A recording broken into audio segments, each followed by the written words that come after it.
Journal entry 13. A few days after Norman crashed Mom's car, Nick brought his new girlfriend to Mom's house. Her name was Diamond. They were like night and day.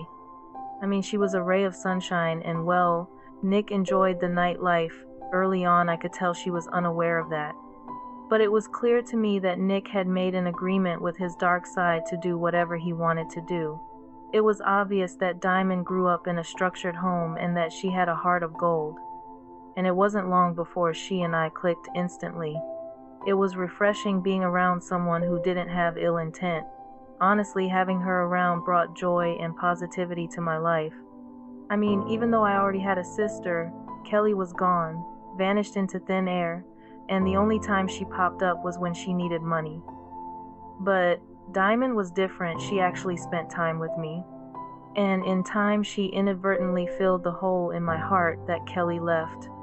And eventually, Diamond and I became inseparable. She took me shopping, styled my hair, and mentored me like a big sister. And when life got stressful, she and I would drive around for hours singing to music. And the day I told her about the time Linda randomly cut off one of my ponytails when I was little, her eyes narrowed. "Why she do that?" Diamond asked. "Because she thought it was funny," I replied. "Cousins don't do that," she said firmly. Diamond wasn't the type that found toxicity funny, and over time she kept urging me to go back to school, insisting education could change my circumstances. I appreciated her optimism but couldn't see how textbooks could fix my fractured family. Then, as life often does, toxicity seeped in.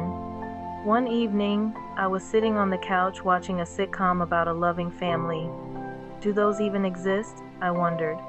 Norman stormed in, demanding to know where his paper horse was. When I said I didn't know, his face crumpled. He started sobbing, then screaming while chasing me through the house. I bolted to the kitchen, grabbed a knife, and yelled for him to stay back. Mom heard the chaos. She flew in, saw me holding the blade, then she grabbed a hammer and another knife, threatening me. She didn't try to defuse the situation, no, she just took Norman's side. I tried to explain, but she wasn't listening.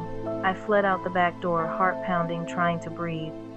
Everything was happening so fast, I couldn't process what was going on. I was still in shock. I didn't even hear the sirens blaring. The police were everywhere. They surrounded me, guns drawn, shouting to drop the knife. I did as I was told, and just like that, I was the one being arrested. At the station, my explanations fell on deaf ears. Even the judge seemed bored by my story. My soul was literally crying, but there was no mercy. My mom sat in court testifying against me, saying that I was a problem child, and that all she wanted was for me to go to school and church. The judge didn't ask for my side of the story. Instead, he asked if I'd obey her wishes. My mom thought she had won, but I replied no, and that landed me in a juvenile facility. Once I was there, the counselors began drilling it in my head that I was wrong for picking up the knife. They completely ignored the terror that led to it. But little did I know, while I was in lockdown, my mother petitioned the judge to get me released. I spent 5 months of my life locked up for absolutely nothing. She knew I wasn't wrong for protecting myself. It was all about control, and yes, the mind and heart games seemed to be never-ending. Journal entry 14. I remember when the juvenile facility gates slammed shut behind me. For days I could still hear the echo in my sleep. And the moment I stepped back into that house, I instantly felt exhausted. I didn't want to be there, but I didn't want to be locked up either. Instantly, I became depressed. Apparently, Diamond was preoccupied with trying to get Nick out of jail, so there was literally no other place to go besides the streets.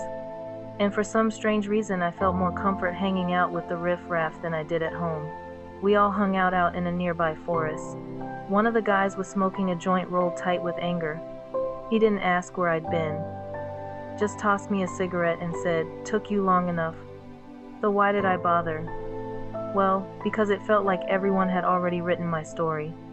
My brothers equal chaos, my sister's a drunk, my mom's a hellraiser, and it seemed like I was always going to be a problem. I was tired of trying. Nothing I did was going to make a bit of difference. I was completely outnumbered. My entire family was full of darkness. and no amount of cleaning was going to remove the poison from my life. And just like that, I gave up. They won. They all won. If they wanted me to be bad, then so be it.